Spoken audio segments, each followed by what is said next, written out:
긍휼히 여기시는 하나님이라는 제목으로 우리 평상시보다는 좀 간단하게 하겠습니다. 예. 우리 바울은 이스라엘이 메시아를 죽인 것에 대해서 하나님이 계획한 구원이 실패한 것이 아닌가에 대한 물음을 던졌습니다. 이 질문에 대한 바울의 대답은 이스라엘이라고 다 이스라엘이 아니고 또 아브라함의 난 자녀에서 사라에서 몸에 난 자녀라야 진정한 자녀가 된다라고 말씀을 해 주셨습니다. 그리고 이삭의 쌍둥이 아들 중에서 하나님은 에서를 택하지 않으시고 야곱을 택했다라고 말씀을 했습니다. 이렇게 난 자라야 약속의 자녀이고 다른 자녀는 다 육신의 자녀다라고 말씀을 드렸죠. 오늘 설교를 잘 들어야 되는 이유가 있습니다. 우리 가서 퀴즈를 하거든요. 오늘 본문에서 나옵니다. 선물도 있는데 설교를 잘 들으시기 바랍니다. 우리나라는 이스라엘이 아니죠. 그렇죠? 이스라엘이 아닙니다. 우리는 선택을 받은 그런 민족도 아니죠.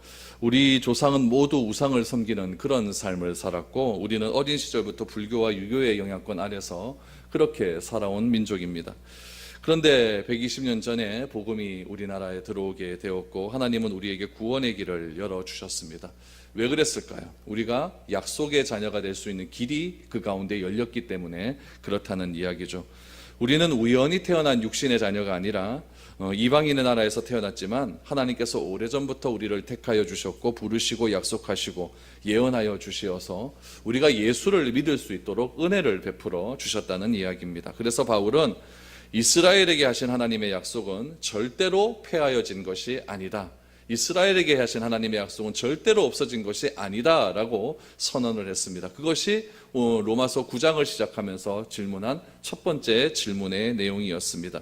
이스라엘이라고 다 같은 이스라엘이 아니라 약속의 자녀만이 이스라엘이다라고 말을 합니다. 약속의 자녀가 누굽니까? 하나님이 선택한 자녀이고 아브라함에서 난 자녀라가 다 자녀가 아니라 사라의 몸을 통하여서 난 이삭이 진짜 하나님의 자녀고 또 리브가의 몸을 통해서 난 쌍둥이가 있는데 그 쌍둥이 중에서 에서가 하나님의 자녀가 아니라 야곱이 하나님의 자녀다라고 분명히 선언을 해 주셨습니다. 오늘 9장에 가서 이제 두 번째 질문이 우리에게 선언되고 있습니다. 두 번째 질문을 한번 보십시오. 14절입니다.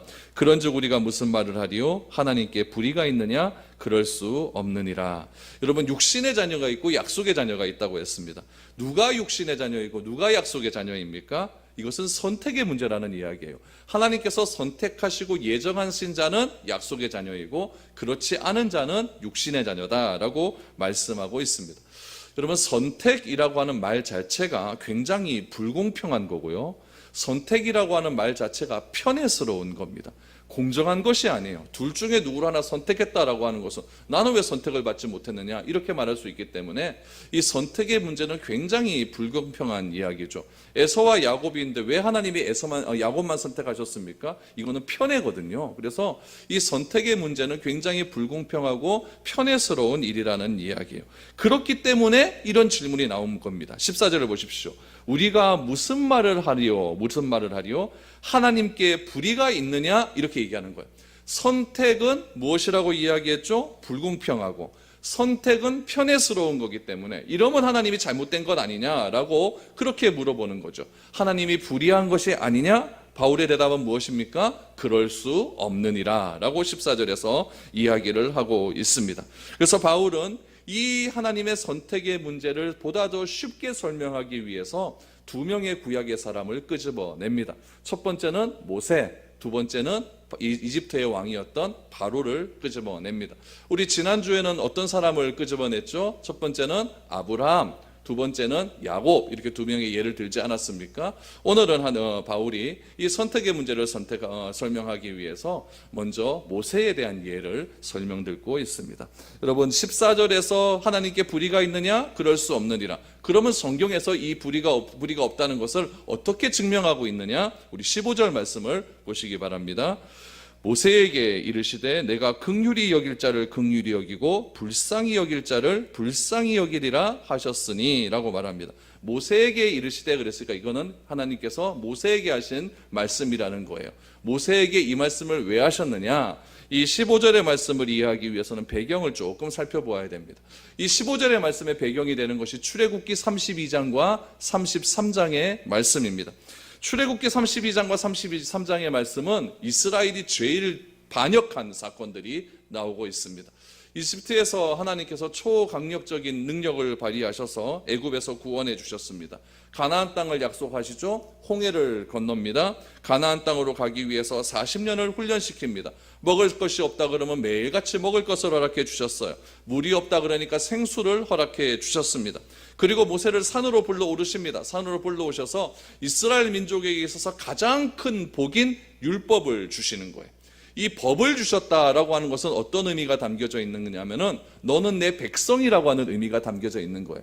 우리 대한민국에는 대한민국 헌법이 있지 않습니까? 대한민국 헌법은 누가 지킵니까? 대한민국 국민이 지킨다는 거예요. 하나님이 왜 이스라엘에게 법을 주셨습니까? 너는 내 백성이라는 것을 확인시키기 위해서. 그래서 그 법대로 사는 것이 하나님 나라의 백성의 도리다라는 것을 알려주기 위해서 하나님께서 모세를 산으로 끌어올려서 그 법을 제정해 주셨습니다. 그리고 모세를 산으로 불러오시면서 그 헌법, 하나님께서 주신 율법의 핵심적인 것을 10가지로 요약을 해 주십니다. 그것이 무엇이죠? 십계명이에요. 십계명을 주실 때 어떻게 주셨냐면은 돌비를 2개 하셔갖고 그 돌비에다가 하나님께서 친히 십계명을 새겨 주셨습니다. 그리고 40일 동안 이스라엘 백성들이 무엇을 가르쳐야 될 것인지에 대해서 모세는 하나님과 1대1로 독대를 하면서 깊은 하나님의 영광 속에 들어가기 시작을 했습니다. 여러분, 모세가 40일 동안 산에 있었던 그 시간은 모세에게 있어서 너무나 위대한 시간이었고 영광스러운 시간이었고 세상에 그 어떤 사람도 하나님을 그렇게 대면하지 못하는 그런 시간이었습니다. 그런데 문제는 무엇이냐? 40일 동안 시내산 산 밑에 있었던 이스라엘 백성들이 문제가 생기는 겁니다. 40일 동안 지도자가 없어져 버리니까 이 이스라엘 백성들 마음 가운데, 군중 가운데 술렁거림이 시작한 거예요. 요즘 말로 하면 잘못된 여론이 조성되기 시작을 하는 겁니다. 그 여론이 어떤 여론입니까? 하나님이 우리를 버리신 것이 아닌가라는 여론이죠. 옛날에 광야에서 이렇게 나올 때는 밥 돌락하면 밥 주고 생수 돌락하면 생수 주고 여러 가지 것들을 보여주셨는데 이 40일 동안 산 밑에서 아무 일도 일어나지 않으니까, 그리고 모세도 그 자리에 없어져 버리니까 모세의 생사도 잘 모르겠고 산에서 죽었는지 살았는지 그것도 잘 모르겠고, 그러다 보니까 여론이 이상하게 흘러가기 시작을 하는 거죠. 하나님이 우리를 버리신 것이 아닌가라고 하는 의심이 싹트기 시작했습니다. 그 의심에서 나온 것이 무엇이었냐면은 불만이었어요. 불만이고 그 불만에서 나온 것이 무엇이었냐면은 원망이 나타나기 시작을 합니다. 여러분, 원망과 불판은 의심에서 출발을 한다는 거예요. 그리고 급기야는 어떤 얘기를 하냐면 아론에게 찾아갑니다. 아론에게 찾아가서 모세가 우리를 버린 것 같다. 하나님이 우리를 버리신 것 같다. 그러니까 우리에게 새로운 신을 우리가 만들어서 그 신을 통하여서 우리가 약속의 땅으로 가는 것이 어떻겠느냐라고 아론을 찾아가서 아론에게 말을 하기 시작을 합니다. 그리고 금을 녹여서 송아지를 만들기 시작하는 거죠. 여러분, 이스라엘 백성들에게 이 금은 굉장히 중요한 것이었습니다. 이스라엘 백성들이 이집트에서 출애굽해서 나오는 동안에 여러 가지 귀중품들을 가지고 나왔어요. 그리고 애굽 사람들한테 찾아가서 그 귀중품을 빼앗아 가지고 나왔어요. 왜 그렇게 가지고 나왔느냐? 2가지 이유가 있죠. 첫 번째 이유는 무엇이냐면 이스라엘 백성들이 400년 넘게 일한 품삯이었습니다. 이랬으면 대가를 받아야 될 것 아닙니까? 그 대가에 대한 품삯이었고, 또 하나는 무엇이었냐면은 그것을 가지고 나와서 하나님의 약속의 땅에 들어간 뒤에 그곳에서 하나님의 성전, 하나님의 장막을 짓기 위한 거룩한 제물로 사용되어야 될 것이 금이었다는 거예요. 근데 이스라엘 백성들이 의심하고 원망하고 불평하기 시작을 하면서 그 금을 가지고 무엇을 만들기 시작하냐면은 아론을 앞세워서 금송아지를 만들기 시작하는 겁니다. 여러분, 이스라엘 백성들이 가지고 있었던 이 생각 자체는 옛날 애굽에서 있었던 생각이 그대로 일어나기 시작을 하는 거예요. 자세히 보십시오. 애굽에서 400년 동안 이스라엘 백성들이 배운 것은 무엇이었느냐? 애굽의 문화였어요. 애굽의 문화는 무엇이냐? 애굽의 종교적인 색채들이죠. 그들은 다신교를 믿는 신들 아닙니까? 특별히 나일강을 중심으로 해서 그 나일강 주변에 있었던 수많은 신들을 믿는 신들이 바로 이집트가 믿는 신이었다는 이야기예요. 그 이집트가 믿는 수많은 신들 중에 10가지를 뽑는 것 아닙니까? 그래서 하나님께서 재앙으로 때리신 거예요. 내가 너희들이 믿는 신보다는 더 우위에 있다는 이야기죠. 그러면서 그 신들이 이집트 가운데 임할 때에 항상 무엇을 통해 임하냐면 송아지를 통해 임한다는 거예요. 그것을 이스라엘 백성들이 400년 동안 배운 거죠. 가만히 생각해 보니까 우리 하나님도 이렇게 하면 임할 것 같다는 거예요. 송아지를 만들어 놓고 이 송아지 앞에서 경배를 하면 하나님께서 금송아지를 통하여서 우리에게 말씀하여 주실 것이라고 하는 이상한 생각들이 들기 시작하는 겁니다. 여러분, 우리는 그렇지 않습니까? 우리가 예수님을 알기 전에 얼마나 세속적인 생각과 마음으로 너무나 가득 차 있었습니다. 그러다가 예수님을 믿게 되었습니다. 예수님을 믿다가 뭐가 좀 안 풀려요. 뭐가 잘 안 돼요. 의심이 들기 시작하죠. 나는 예수 믿어도 별 소용이 없는갑다 싶으면서 드는 생각들이 무엇이냐면은 세속적인 생각들을 싹 가지고 오기 시작을 합니다. 아, 이렇게 하면 하나님이 나에게 임하실 것이다. 성경에는 그렇게 하면 하나님께서 나에게 은혜를 주실 것이라는 말은 한마디도 없는데, 내가 세상에서 배우고 가졌던 그런 생각들을 그대로 교회로 가지고 와서 그것과 더불어 하나님의 말씀을 믹싱하기 시작하는 거예요. 이렇게 하면 하나님께서 함께 하실 것이다. 이스라엘 백성들이 그 일을 하고 있는 겁니다. 그 일을 통해서 금송아지를 만들어 놓고 하나님이 우리와 함께 하실 거다. 이 송아지를 통해서 임하실 것이다. 이렇게 이야기를 하는 것입니다. 여러분, 그러면서 이스라엘 백성들은 이야기하죠. 자기를 애굽에서 구원한 신은 하나님이 아니라 금송아지라고 고백하기 시작을 합니다. 자기들은 눈으로 똑똑히 봤거든요. 10가지 재앙을 통해서 하나님께서 그들을 구원해 주신 일을 봤고, 홍해를 건너는 것도 하나님이 하셨다는 것을 봤고, 물을 내시는 것도 하나님께서 하셨다는 걸 봤는데, 한 40일 정도 자기 마음 가운데 뭔가 이상한 일이 벌어지니까 하나님이 우리를 그렇게 인도하신 것이 아니다, 금송아지가 우리를 인도했다라는 아주 파렴치한 고백들이 나오기 시작을 합니다. 그때 하나님께서 모세에게 말씀하시죠. 저 밑에 이스라엘 백성들을 봐라. 모세가 급히 내려갔습니다. 내려갔더니 이스라엘 백성들이 금송아지를 만들어 놓고 그 주위를 돌면서 아론과 더불어 축제를 벌이고 있기 시작하는 겁니다. 모세가 분노합니다. 분노해서 하나님께 받은 십계명 돌판을 금송아지에게 던져버렸습니다. 하나님은 이런 이스라엘 모습에 분노하셨고 모세에게 말을 했어요. 이 백성을 내가 다 죽여버리겠다. 모세도 굉장히 화가 났습니다. 그러나 모세는 이스라엘 백성들을 사랑하는 사람이었고 이스라엘 백성들을 다 죽일 수 없는 그런 일이었고, 모세가 하나님께 매달려 기도하기 시작을 합니다. 하나님께서 만약 이스라엘 백성들을 이 자리에서 다 죽여버리시면 이방의 민족들이 무엇이라 말을 하겠습니까? 하나님이 다 백성들을 다 죽여버리고 하나님의 권능이 드러나지 않는 그런 일들이 일어나지 않겠습니까? 하나님, 생명책에서 내 이름은 지워도 좋으니 하나님, 이 백성을 살려주십시오라고 목숨을 건 기도를 하게 됩니다. 목숨을 걸고 하나님께 용서하는 기도를 했더니 하나님께서 모세에게 말씀하십니다. 그 말씀이 오늘 본문 15절의 말씀입니다. 이 15절의 말씀은 출애굽기 33장 19절의 말씀을 그대로 인용한 말씀입니다. 15절을 다시 읽어드리겠습니다. 하나님께 기도한 모세에게 응답한 하나님의 메시지 15절에 이렇게 이야기합니다. 내가 긍휼히 여길 자를 긍휼히 여기고 불쌍히 여길 자를 불쌍히 여기리라 라고 말씀을 하고 있습니다. 여러분, 이스라엘 백성들이 금송아지를 만들어 놓고 거기다가 절을 하고 숭배를 하기 시작합니다. 믿음의 정체성이 다 흔들려져 버리기 시작을 했어요. 여러분, 이것 죄는 씻을 수 없는 죄입니다. 하나님의 이름을 망령되이 행하는 일이었고, 하나님의 말씀을 망령되이 행하는 일이었고, 하나님의 정체성 자체를 흔들어 놓는 그런 일이었습니다. 여러분, 하나님께는 두 가지의 틀림없는 성품이 있습니다. 첫 번째는 공의로우신 하나님, 두 번째는 사랑이 많으신 하나님입니다. 이 공의와 사랑은 굉장히 중요한 하나님의 성품 중에 하나입니다. 공의는 무엇입니까? 죄에 대해서는 반드시 징벌한다는 거예요.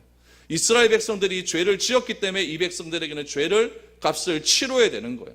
그러나 사랑의 하나님이 있습니다. 사랑의 하나님은 어떤 하나님입니까? 내가 이 백성을 반드시 죽여야 되지만 사랑이 많고 그들에 대한 불쌍한 마음, 긍휼히 여기는 마음이 많으니까 그 백성을 구원하시기로 작정하시는 거죠. 이 공의와 사랑이 그대로 드러난 자리가 있습니다. 그 자리가 바로 십자가의 자리입니다. 십자가는 왜 공의와 사랑이 들어갔습니까? 하나님의 공의로움에 인해서 누군가는 죽어야 되는 거예요. 누가 죽습니까? 예수님이 그 자리에서 죽는 거예요. 죽음으로 끝납니까? 그렇지 않습니다. 이 십자가의 사건을 믿는 자마다 하나님께서 그들을 구원해 주시겠다고 말씀하는 겁니다. 그것이 바로 사랑이에요. 그러므로 십자가는 공의와 사랑이 우리 인간들에게 눈으로 보여주는 그대로 드러나는 사건입니다. 하나님께서 출애굽기 32장과 33장 말씀을 통하여서 범죄한 이스라엘 백성들을 향하여 말씀하십니다. 내가 긍휼히 여길 자를 긍휼히 여기고 불쌍히 여길 자를 불쌍히 여기겠다. 무슨 말입니까? 하나님의 공의로움으로는 이 백성들을 다 죽여야 된다는 거예요. 그러나 하나님의 또 다른 성품이 있습니다. 그 성품은 무엇입니까? 사랑의 하나님이 있다는 이야기입니다. 구원은 여러분 공의에 의해서 우리에게 이루어지는 사건이 아니에요. 구원이라고 하는 것은 하나님의 공의가 우리에게 이루어졌다고 하면 우리는 다 죽을 수밖에 없어요. 구원은 공의의 성품에 의해서 나에게 들어온 사건이 아니라 구원은 하나님의 사랑에 의해서 나에게 들어온 사건이라는 이야기예요. 그러므로 구원은 긍휼입니다. 하나님이 우리를 불쌍히 여기시는 사건이에요. 구원은 사랑이고 은혜라는 이야기예요. 하나님이 우리를 사랑하심으로 긍휼히 여기심으로 내가 살아난 것이지, 공의로운 하나님이 우리를 심판하셨다면 우리는 이 자리에서 다 죽을 수밖에 없는 그런 존재라는 이야기예요. 하나님의 공의로움 앞에서 살아날 자가 도대체 누가 있겠습니까? 그렇기 때문에 하나님의 은혜 가운데 그 놀라운 사랑을 우리에게 보여주셨다는 거예요. 어디에서요? 십자가에서 보여주셨다는 이야기죠. 사랑하면 여러분 무엇이 드러납니까? 공의로움이 드러나요. 공의로 짊어지고 공의로 판단하고 정죄해버리면 모든 사람이 죽을 수밖에 없지만, 내가 누군가를 사랑하고 내가 하나님을 사랑하게 되면 그 사랑함 가운데서 하나님의 정의가 드러난다는 이야기예요. 이 세상에 정의가 어디 있습니까? 이 세상에 판단이 어디 있습니까? 누가 말하는 것이 정의입니까? 어떤 교수가 말하는 것이 정의입니까? 사람들이 말하는 정의는 다 여러분 시대 따라 다 없어져 버립니다. 다 변해져 갑니다. 그러나 하나님이 말하시는 정의는 그 사랑의 근거로 해서 우리에게 정의로움으로 드러나게 된다는 거예요. 이것이 얼마나 절대적인 사랑이고 얼마나 절대적인 공의로우심입니까? 그 절대적인 사랑과 공의에 의해서 우리는 구원받게 되었다는 이야기입니다. 아멘. 이것이 너무나 귀한 하나님의 은혜예요. 그렇기 때문에 우리에게는 사랑이 너무나 중요한 거죠. 사랑하면 뭐가 생긴다고요? 정의가 생깁니다. 사랑하면 하나님의 공의를 내가 받아들일 수 있게 되는 겁니다. 여러분, 이것이 하나님의 선택이에요. 하나님의 선택은 공의가 아니에요. 뭐라고요? 하나님의 선택은 사랑입니다. 사랑이에요. 사랑입니다. 구원받을 수 없는 나에게 하나님께서 사랑을, 은혜를 주셨기 때문에 내가 구원받아 오늘 이 자리에 나와서 하나님을 섬기며 나아갈 수 있게 되는 거예요. 나는 에서와 같은 자가 아니라 야곱과 같은 자이지만 하나님이 나를 용서하시고 사랑하셔서 선택해 주신 그 놀라운 은혜가 얼마나 크고 놀랍습니까? 그 은혜를 오늘 우리가 찬송가를 부르면서 이렇게 고백하지 않았습니까? 하늘을 두루마리 삼고 바다를 먹물 삼아도 하나님의 그 놀라운 사랑을 다 기록할 수 없겠다. 그 사랑이 바로 우리에게 임하게 되는 거예요. 그래서 바울은 말합니까? 내가 긍휼히 여길 자를 긍휼히 여기고 불쌍히 여길 자를 불쌍히 여기겠다. 바울은, 하나님은 그 사람들을 다 죽여버리기를 원했고 다 새로운 출발을 하기를 원했고 그 범죄한 이스라엘 백성들 싹 쓸어버리기를 원했지만 모세의 간절한 기도를 통하여서 하나님의 공의로운 마음이 무슨 마음으로 드러나게 됩니까? 사랑의 마음으로 드러나게 되는 거예요. 그러면서 모세에게 말을 하죠. 내가 긍휼히 여길 자를 긍휼히 여기고 불쌍히 여길 자를 불쌍히 여겨 주겠다. 여러분, 구원이란 무엇입니까? 구원이란 무엇입니까? 16절 말씀의 구원을 이렇게 설명합니다. 16절을 보십시오. 그런즉 원하는 자로 말미암음도 아니요 다른 박질하는 자로 말미암음도 아니요 오직 긍휼히 여기시는 하나님으로 말미암음이니라. 원하는 자가 무엇입니까? 어떤 사람이 사형을 선고받았습니다. 사형 선고받으면 죽어야 됩니다. 사형받고서, 그런데 이 사형이 집행되는 순간 이 사형 선고받은 사람이 나는 죽고 싶지 않다, 나는 사형받고 싶지 않다, 나는 이렇게 죽을 수 없다라고 말한다고 해서 사형을 면할 수 있을까요? 절대 못 면합니다. 마찬가지예요. 나는 사형받을 수밖에 없는 그런 존재였습니다. 나는 죽을 수밖에 없는 존재였어요. 누구의 시각으로 바라볼 때? 하나님의 공의로운 시각으로 바라볼 때 우리는 다 죽어야 됩니다. 그런데 하나님께서 특별 사면을 해주신 거예요. 놀라운 일이죠. 특별 사면. 그 특별 사면이 사랑이라고 하는 시각으로 하나님께서 우리를 바라봐 주시자 특별한 사면이 되어진 겁니다. 그래서 하나님은 바울은 말하죠. 16절에서 원하는 자로 말미암음도 아니요. 원하는 자가 누굽니까? 납니다. 나는 구원받고 싶다. 나는 구원받고 싶다. 그러나 나의 무슨 힘에 의해서 내가 구원받을 수 있습니까? 절대 그렇지 않아요. 다른 박질하는 자로 말미암음도 아니요. 다른 박질, 달리기 하는 거죠. 달리기는 목표점이 있다는 거예요. 어떤 목적을 가지고 열심히 달려가는 사람. 구원을 얻기 위해서 내가 착한 일 많이 하고 선행을 많이 하고 철학적으로 내가 도덕적으로 완전해지고 살고 싶은 사람, 그렇게 열심히 달려가는 사람도 말미암음도 아니라는 이야기예요. 구원은 누구로 통하여 이루어진다는 이야기가 16절에 보니까 정확하게 나옵니다. 오직 긍휼히 여기시는 하나님으로 말미암음이라. 긍휼이 무엇입니까? 사랑이에요. 하나님의 사랑의 시각으로 우리를 통하여서 사랑의 시각으로 우리는 구원을 얻을 수 있었다라고 말을 합니다. 그래서 원하는 자, 다른 박질하는 자는 철저하게 나 중심 아닙니까? 내가 어떻게 해보겠다. 그러나 구원은 나 중심으로 오는 것이 아니라 밖에서 들어오는 겁니다. 하나님으로 말미암아 나에게 구원이 들어오는 거예요. 그러므로 구원은 내가 얻을 수 있는 것이 아니라는 것을 분명히 이야기하고 있는 것입니다. 하나님이 불의하십니까? 절대 그럴 수 없습니다. 이 모세의 예를 통하여서 바울은 분명하게 선언하고 있습니다. 누가 구원을 받을 수가 있습니까? 하나님이 불쌍히 여길 자를 불쌍히 여기시고 긍휼히 여길 자를 긍휼히 여겨 주시어서 사랑이라고 하는 시각으로 그 사람을 바라볼 때 그 사람으로 말미암아 구원을 얻을 수 있다라고 바울은 선언하고 있는 겁니다. 그러므로 선택은 철저하게 공의가 아니라 뭐다? 사랑에 근거한 거다라는 것을 이야기하고 있습니다. 두 번째는 애굽 왕이었던 바로의 예를 설명합니다. 여러분 17절 말씀을 보십시오. 성경이 바로에게 이르시되 내가 이 일을 위하여 너를 세웠으니 곧 너로 말미암아 내 능력을 보이고 내 이름이 온 땅에 전파되게 하려 함이라 하셨으니 17절 말씀을 잘 보셔야 됩니다. 내가 이 일을 위하여 너를 세웠대요. 나는 누굽니까? 하나님이 이 일을 위하여 너를 세웠다. 너가 누굽니까? 바로예요. 하나님이 바로를 세웠다는 거예요. 바로를 왜 세웠느냐? 바로로 말미암아 하나님의 능력이 보이고 하나님의 이름이 온 땅에 전파되게 하려 함이라라고 말을 하고 있습니다. 뭐가 좀 이상합니다. 그렇죠? 뭐 좀 모세나 뭐 아브라함이나 이런 사람을 딱 들어 세워가지고 그 사람을 통하여서 하나님의 이름이 증거되고 하나님의 이름이 온 땅에 선포되어진다면 그건 이해가 되겠는데 바로는 좋은 놈입니까? 나쁜 놈입니까? 나쁜 놈. 나쁜 놈을 통하여 무슨 하나님의 이름이 선언되는가? 이해가 잘 되지 않아요. 이런 바라도 하나님의 일을 위하여 세움을 받은 사람이라고 바울은 이야기하고 있습니다. 그러나 긍정적인 역할을 한 사람이 아니라 이 바로는 부정적인 역할을 한 사람입니다. 생명의 역할을 하지 못하고 멸망의 역할을 한 불행한 사람입니다. 그러면 바로를 통하여 어떻게 하나님의 이름이 드러났고 어떻게 하나님의 이름이 온 세상에 전파될 수 있었을까요? 여러분 출애굽기를 자세히 보시면 10가지 재앙 나오는 데 있죠. 그 재앙 나오는 걸 자세히 보시면은 하나님께서 바로의 마음을 완악하게 하셨다. 하나님이 바로의 마음을 완악하게 하셨으니 이 재앙이 일어났다라고 하는 말이 6번 나옵니다. 바로의 마음이 완악해진 것은 누구 때문이다? 하나님 때문이다. 이게 몇 번 나온다? 6번 나와요. 근데 또 좀 뒤에 가보면 어떤 얘기가 나오냐면은 바로 자신이 마음을 스스로 강팍하게 했다라는 말은 7번 나옵니다. 그러니까 바로 스스로가 마음을 강팍하게 했고 또 어떨 때는 하나님이 바로의 마음을 강팍하게 했다라는 거예요. 그 말 다음에 항상 나오는 말이 무엇이었냐면은 첫 번째 재앙, 두 번째 재앙, 세 번째 재앙들이 계속해서 나오기 시작하는 거예요. 여러분 요 10가지 재앙의 전반부에는 바로가 자신의 마음을 강팍하게 했다. 자기가 고집을 부렸다는 얘기예요. 강팍이라면 고집을 부리게 됐다. 내용이 굉장히 두드러지게 드러나는 반면에 그 10가지 재앙 후반부에 가면요 하나님께서 바로의 마음을 고집스럽게 만들었다라고 선언을 하고 있는 거예요. 그래서 하나님께서 자신의 영광을 세상에 드러나고자 바로의 마음을 강팍하게 했다라고 설명을 합니다. 여러분 보세요.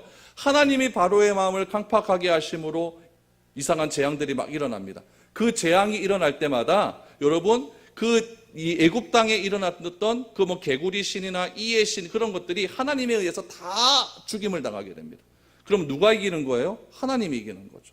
하나님이 바로의 마음을 강팍하게 하여 주심으로 하나님의 이름이 드러나게 하셨다라는 이야기예요. 반대로 또 이런 이야기죠. 바로가 자꾸 고집을 피우는 거예요. 그걸 하나님이 막지 않으셨어요. 네 마음대로 한번 해봐라. 네 마음대로. 이거를 성경에서는 유기라고 이야기합니다. 그 유기에 대한 성경 구절이 로마서 1장 28절 말씀에 등장을 하고 있습니다. 우리 같이 한번 읽어볼까요? 시작. 또한 그들이 마음에 하나님 두기를 싫어하며 하나님께서 그들을 그 상실한 마음대로 내버려 두사 합당하지 못한 일을 하게 하셨으니 라고 말합니다. 그들의 마음에 하나님 두기를 싫어했다는 이야기예요. 오늘 본문의 말씀에 비유하자면은 바로가 마음에 하나님 두기를 싫어했다는 이야기예요. 하나님께서 그만큼 하나님께서 하시는 일을 보였으면은 바로가 고집을 꺾고 이제는 하나님께 항복해도 될 것 같은데 끝까지 나간다는 이야기예요. 끝까지 나간다는 이야기. 그래서 바로의 마음 가운데 고집이 꺾이지 않는다는 거죠. 그럼 그대로 하면 너가 할 대로 한번 해봐라. 바로가 고집을 피울 때마다 재앙이 일어나기 시작을 합니다. 그 고집을 피울 때마다 재앙이 일어나는데 그 재앙이 누구로 말미암아 꺾여져 버립니까? 하나님으로 말미암아 다 꺾여져 버리는 거예요. 그러면서 누구의 이름이 드러납니까? 하나님의 이름이 드러나는 거예요. 로마서 2장 5절 말씀을 보십시오. 또 이렇게 이야기하죠. 같이 읽습니다. 시작. 다만 내 고집과 회개하지 아니한 마음을 따라 진노의 날 곧 하나님의 의로우신 심판이 나타나는 그날에 임할 진노를 내게 쌓는도다. 고집을, 억지를, 나만 아는 그런 이기심을 계속해서 품고 있고 그것을 회개하지 않으면은 언제 나타난다는 겁니까? 그리스도가 다시 이 땅에 재림하시는 그날 진노로 나타난다고 말을 하고 있습니다. 하나님께서 내버려 두시는 거예요. 세상에 악이 창궐합니다. 세상에 너무나 안 좋은 일이 창궐하게 돼요. 하나님께서는 수많은 사람들과 메시지를 통하여서 그들이 회복하기를 원하십니다. 근데 그 말을 안 들어요. 그럼 어떻게 하십니까? 내버려 두시는 거예요. 내버려 두시는 거예요. 그러면서 그 사람과 빗대어서 우리 그리스도인을 통하여서 우리 그리스도인은 저런 사람과 달리 새로운 삶을 사는 것을 사람들에게 보여주기 시작하는 거죠. 우리를 통하여 누가 드러납니까? 하나님이 드러나는 거예요. 아멘. 이런 삶을 우리가 살아야 된다는 거예요. 그러니까 자꾸 저 세상 사람들은 어떤 일 많으니 그런 얘기 하지 말아요. 하나님이 내버려 두시는 거예요. 고집 피는 사람 내버려 두시는 거예요. 그 사람을 통하여 하나님이 드러나는 거예요. 그 사람을 통하여. 그래서 말하잖아요. 하나님은 뭐 하시나 저런 사람 벌도 안 내리시고. 이런 말 합니까 안 합니까? 하나님이 드러나잖아요. 오늘 바울은 이렇게 이야기하는 거예요. 우리는 생각합니다. 하나님이 구원하실 자, 그렇지 않을 자를 이미 결정하신 것은 운명론과 같이 생각을 합니다. 인간의 책임을 무시하는 것 같이 생각을 해요. 그러나 여러분 절대 그렇지 않습니다. 9장에서는요 하나님의 이런 선택적인 주권을 강조합니다. 하나님이 선택했다. 10장으로 넘어가면 뭐가 강조되는지 아십니까? 인간의 믿음이 강조돼요.